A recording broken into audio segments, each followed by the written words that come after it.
ধর্মতলায় আইএসএফের বিক্ষোভ মিছিলে ধুন্ধুমার। আইএসএফ বিধায়ক নওশাদ সিদ্দিকীর বুকে ঘুষি মারার অভিযোগ পুলিশের বিরুদ্ধে। পুলিশ বিক্ষোভকারী সংঘর্ষে দফায় দফায় রণক্ষেত্র ধর্মতলা।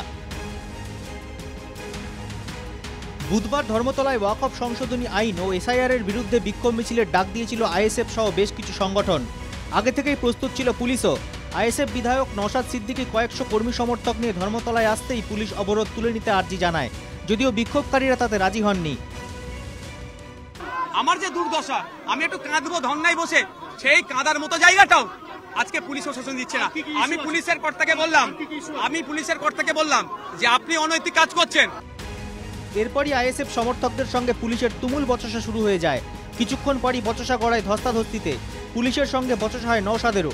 নওশাদ সিদ্দিকী সহ বেশ কয়েকজন আইএসএফ কর্মী সমর্থককে টেনে হিঁচড়ে প্রিজন ভ্যানে তোলে পুলিশ। প্রিজন ভ্যানে তোলার সময় পুলিশ বুকে ঘুষি মেরেছে বলে অভিযোগ নওশাদের।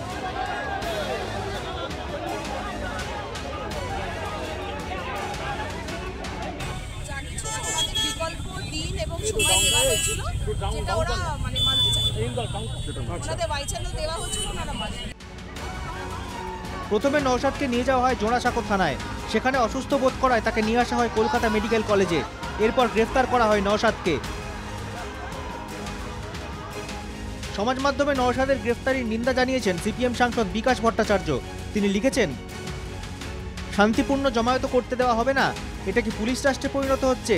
প্রতিরোধ হবে। পুলিশ নওশাদ সিদ্দিকীকে মারধর করেছে এরকম কোনো ভিডিও আপনারা কেউ দেখাতে পারেন? আচ্ছা, হলো কি বলুন তো চিত্র সাংবাদিকদের, যে আজকাল পুলিশ মারছে, অভিযোগ আসছে, নওশাদ বলছে পুলিশ ফেলে মেরেছে, অথচ তার ছবি উঠছে না।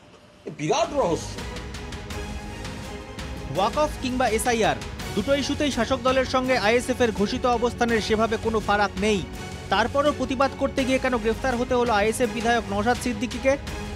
ধর্মতলায় আইএসএফের বিক্ষোভে ধুন্ধুমারের পর এখন এই প্রশ্নেই তুঙ্গে রাজনৈতিক তরজা।